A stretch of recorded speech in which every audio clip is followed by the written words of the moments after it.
مجھے اتنی حیرانگی ہوتی ہے کہ کیسے دنیا پہ چلتا ہوا انسان،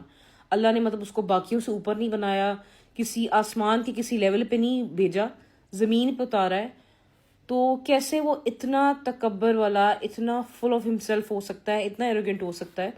کہ اس نے ایکسپلینیشن کیا دی اس بات کی، یا جواب کیا دیا کہ جی مجھے نہیں پتا تھا کہ میرے ایک میسج سے جو ہے ایک ایسی لڑکی جس کو کوئی نہیں جانتا تھا اس کو اتنا فیم مل جائے گا۔ تو ایک لڑکی جس کو کوئی نہیں جانتا تھا، وہ کچھ بھی ایسا نہیں کرتی تھی کہ لوگ اس کو جانیں،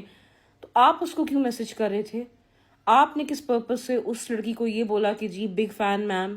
اگر وہ کچھ بھی نہیں کرتی تھی، اس کو کوئی بھی نہیں جانتا تھا؟ اور چھوٹی سی سوسائٹی ایگزیکٹلی کیا ہوتا ہے؟ کسی بھی سوسائٹی کو چھوٹا بولنا، پیسہ تو آپ کے پاس اب آیا ہے نا، تو آپ بھی ہر طرح کے ایک وقت سے گزرے ہوں گے، ہر طرح کی آپ نے چیز دیکھی ہوگی، جیسے کہ آپ نے بتایا بھی ہے۔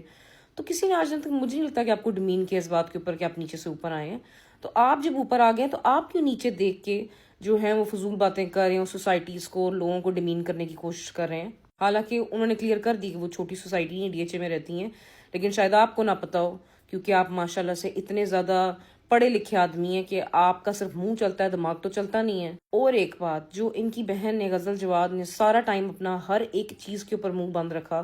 اور بات کیا ایڈریس کی کہ جی مجھ سے پوچھنا ہے تو میرے گھر کے بارے میں پوچھیں، میرے ساس سسر کے بارے میں پوچھیں، میرے ماں باپ کے بارے میں پوچھیں۔ تو پھر لیگیسی آپ اپنے ساس سسر کی، اپنے ماں باپ کی نہیں کیری کر رہی تھی، اپنے بھائی کی کیری کر رہی تھی، اس لیے لوگوں نے آپ سے سوال پوچھا تھا۔ ورنہ تو اپنے بھائی کی لیگیسی کی وجہ سے لوگ آپ کو جانتے ہیں اور منہ لگا رہے ہیں نا، ورنہ تو کوئی بھی منہ نہ لگاتا آپ کو۔ جب فیم مل رہا تھا، پیسہ مل رہا تھا، تب تو آپ کی ساری انگلیاں گھی میں تھیں، تب آپ پیچھے نہیں ہٹی ہیں سسرال کے نام پہ کہ جی نہیں یہ الگ گھر ہے اور میں اپنے سسرال میں جا کے بیٹھوں، تب آپ پوری آل انوالوڈ تھیں۔ اور اب جب یہ کانٹروورسی شروع ہوئی ہے، مسئلہ شروع ہوا ہے، تو آپ سائڈ پہ ہو کے بیٹھ گئی ہیں اپنے سسرال جا کے کہ نہیں جی میں اس مسئلے میں انوالو نہیں، مجھ سے پوچھنا ہے تو میرے جو ہے وہ ماں باپ کا پوچھو، میرے سسرال والوں کا پوچھو۔ یہ تو غلط بات ہے۔ اور یہ جس الفا میل کی آپ بات کر رہی ہیں، تو جب اس الفا میل کا رشتہ آپ لوگ ارینج میرج والے سیناریو میں لینے کے لیے گئے تھے اور ایک لڑکی کو گھر لے کر آئے تھے، تو اب جب وہ شادی ختم ہو رہی ہے تو اب کیوں بات یہ الفا میل پہ ڈال دی؟ اب بھی اسی طریقے سے انوالو ہونا شادی پہ، جس طرح منہ اٹھا کے رشتہ لینے کے لیے گئے تھے،